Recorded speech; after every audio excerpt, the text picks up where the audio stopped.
चलिए जानते हैं आज की देश और दुनिया की सिलेक्टेड काम की और महत्वपूर्ण 50 बड़ी खबरों को सिर्फ 10 मिनट में। पर अभी तक आपने इस वीडियो को लाइक नहीं किया तो लाइक कर दे।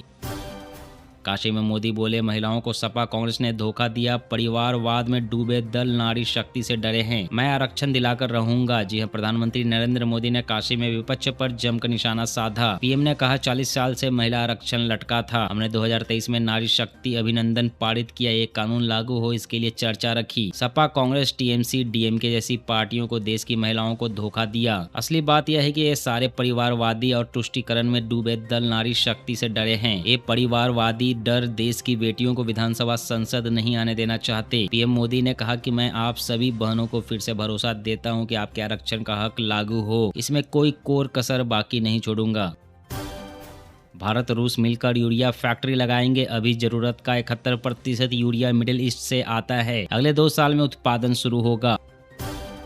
ऑपरेशन सिंदूर में दम दिखाने वाले S-400 की चौथी यूनिट रूस से भारत के लिए रवाना, भारत का एयर डिफेंस होगा और मजबूत। जी हां, भारत को अगले महीने की शुरुआत में रूस से S-400 मिसाइल सिस्टम की चौथी यूनिट मिलने की उम्मीद है। ऑपरेशन सिंदूर के दौरान अहम भूमिका निभाने वाले इस एयर डिफेंस सिस्टम से भारतीय वायुसेना की सुरक्षा क्षमता और मजबूत होगी। यूपी का बांदा दुनिया में सबसे गर्म पारा 47.6 डिग्री सेल्सियस, जैसलमेर खजुराहो का तापमान 46 डिग्री सेल्सियस, दिल्ली में बस स्टॉप पर ORS मिलेगा, देश भर में हीट स्ट्रोक यूनिट बनेगी। जी हां, उत्तर प्रदेश और राजस्थान में गर्मी ने सभी रिकॉर्ड तोड़ दिए। बांदा 47.6 डिग्री सेल्सियस के साथ दुनिया का सबसे गर्म शहर रहा। राजस्थान के जैसलमेर में 46.4 डिग्री तापमान दर्ज हुआ। मध्य प्रदेश के खजुराहो में पारा 46 डिग्री सेल्सियस पहुंच गया, जो कि पिछले 10 साल में सबसे ज्यादा है। वहीं बढ़ती गर्मी और हीट वेव को देखते हुए केंद्र ने राज्यों और केंद्र शासित प्रदेशों को सभी अस्पतालों और स्वास्थ्य संस्थानों में हीट स्ट्रोक मैनेजमेंट यूनिट शुरू करने का निर्देश दिया है। इधर दिल्ली में लोगों को गर्मी से निजात देने के लिए बसों में ठंडा पानी रखा जाएगा, बस स्टॉप पर मुफ्त ठंडा पानी और ORS मिलेगा। विशाखापट्टनम में देश के सबसे बड़े डेटा सेंटर का शिलान्यास, अदानी ग्रुप और गूगल मिलकर करेंगे $15 बिलियन का निवेश। राशन वितरण योजना को पारदर्शी बनाने के लिए नए QR कोड वाले स्मार्ट कार्ड होंगे जारी, सीएम रेखा गुप्ता का आदेश। जी हां, दिल्ली की मुख्यमंत्री रेखा गुप्ता ने राशन वितरण व्यवस्था को अधिक पारदर्शी बनाने के लिए QR कोड और डिजिटल सुविधाओं वाले नए स्मार्ट राशन कार्ड जारी करने का निर्देश दिया है। साथ ही उन्होंने हर शनिवार जन शिकायत समाधान शिविर लगाने का आदेश दिया है।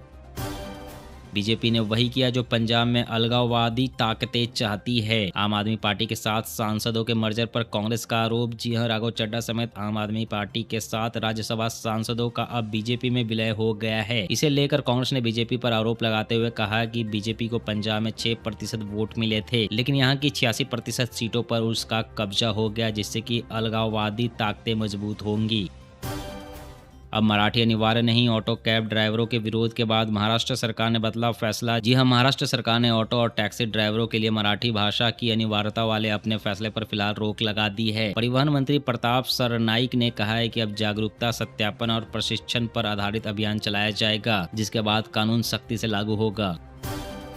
मोदी ने सिक्किम में बच्चों के साथ फुटबॉल खेली, सोशल मीडिया पर कहा इन बच्चों के साथ फुटबॉल खेलकर ऊर्जा से भर गया। आज मोदी राज्य के 50वें स्थापना दिवस समारोह के समापन कार्यक्रम में शामिल हुए। इसके अलावा उन्होंने 4000 करोड़ से ज्यादा की परियोजनाओं का शिलान्यास भी किया। पीएम मोदी ने कहा कि जब देश में राजनीतिक स्वार्थ के चलते भाषावाद, प्रांतवाद, ऊंच नीच और भेदभाव की लगातार कोशिश हो रही है, तब आज सिक्किम ने एक भारत श्रेष्ठ भारत का दर्शन करा दिए।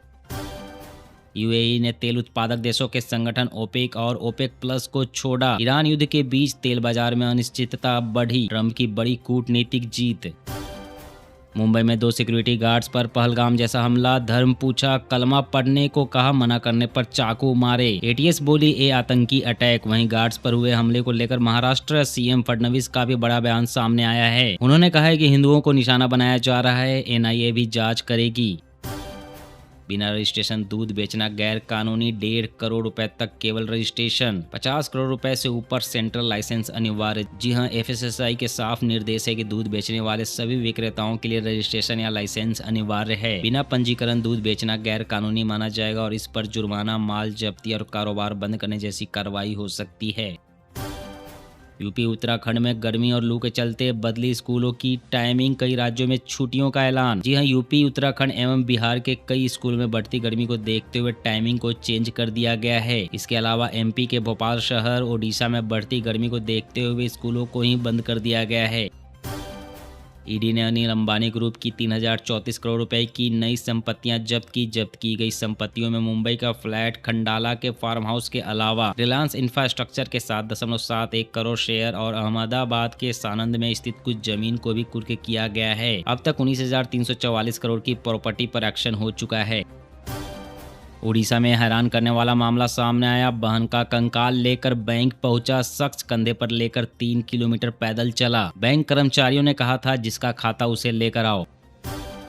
व्हाट्सएप ने 9400 से ज्यादा अकाउंट्स बैन किए। कंबोडिया से चल रहा था भारत में डिजिटल अरेस्ट का जाल। ठगी रोकने के लिए व्हाट्सएप अब प्लेटफॉर्म पर ही 4 नए फीचर ला रहा है।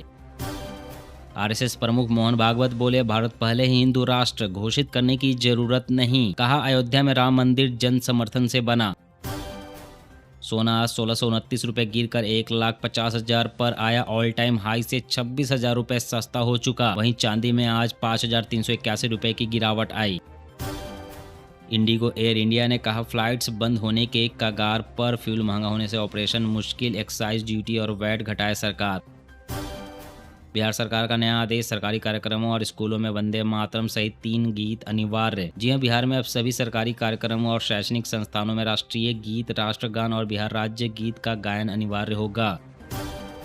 महाराष्ट्र सरकार में मंत्री और भाजपा नेता नीतीश राणे को कोर्ट ने 1 महीने की जेल की सजा सुनाई। मुंबई गोवा हाईवे पर एनएचएआई इंजीनियर पर कीचड़ फेंका था। वहीं इस मामले में बाकी 29 आरोपियों को बरी कर दिया गया।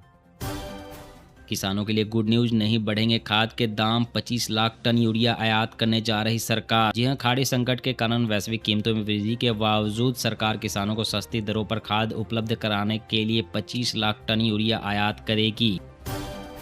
पश्चिम बंगाल में दूसरे चरण का प्रचार खत्म, 142 सीटों पर वोटिंग आज। मोदी शाह का बंगाल में बीजेपी सरकार बनाने का दावा। पीएम बोले, मैं शपथ ग्रहण समारोह में आऊंगा। वहीं गृह मंत्री अमित शाह ने टीएमसी से कहा टाटा बाय बाय। महिला आरक्षण पर घमासान, कांग्रेस का पीएम पर बड़ा हमला। कहा, बुलाया सर्वदलीय बैठक, 2029 से ही लागू हो कोटा। जी हां, कांग्रेस ने प्रधानमंत्री मोदी पर महिला आरक्षण का इस्तेमाल राजनीतिक हित साधने के लिए करने का आरोप लगाया है। पार्टी की मांग है कि सीटों की संख्या बढ़ाए बिना मौजूदा 543 सीटों पर ही 2029 से महिला कोटा लागू करने के लिए तुरंत सर्वदलीय बैठक बुलाई जाए। कांग्रेस ने आरोप लगाया है कि पीएम मोदी ने अपने राजनीतिक एजेंडे के लिए देश की महिलाओं का इस्तेमाल किया है।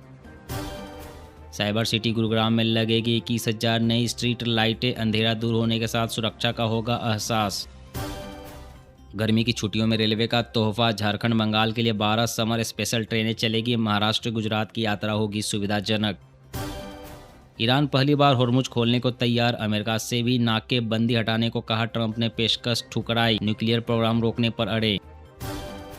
गुजरात के स्थानीय चुनाव में फिर लहराया भगवा। सभी 15 नगर निगम में बीजेपी की जीत। निकाय चुनाव में 9,000 में 7,000 सीटों पर कब्जा। जी हां, गुजरात में एक बार फिर से भाजपा का परचम लहराया है। सूरत, राजकोट, बड़ोदरा और अहमदाबाद समेत राज्य की सभी 15 महानगर पालिकाओं में भारतीय जनता पार्टी को शानदार जीत मिली है। इस साल 92,000 लोगों की जा सकती है नौकरियां। माइक्रोसॉफ्ट, मेटा जैसी कंपनियों पर एआई में निवेश का दबाव। 98 कंपनियां करेगी छटनी। आज की इस वीडियो में बस इतना ही। हर रोज देश दुनिया की तमाम बड़ी खबरें जानने के लिए आप हमेशा हमारे साथ जुड़े रहें। चैनल को सब्सक्राइब करें, वीडियो को लाइक करें। जय हिंद, जय भारत।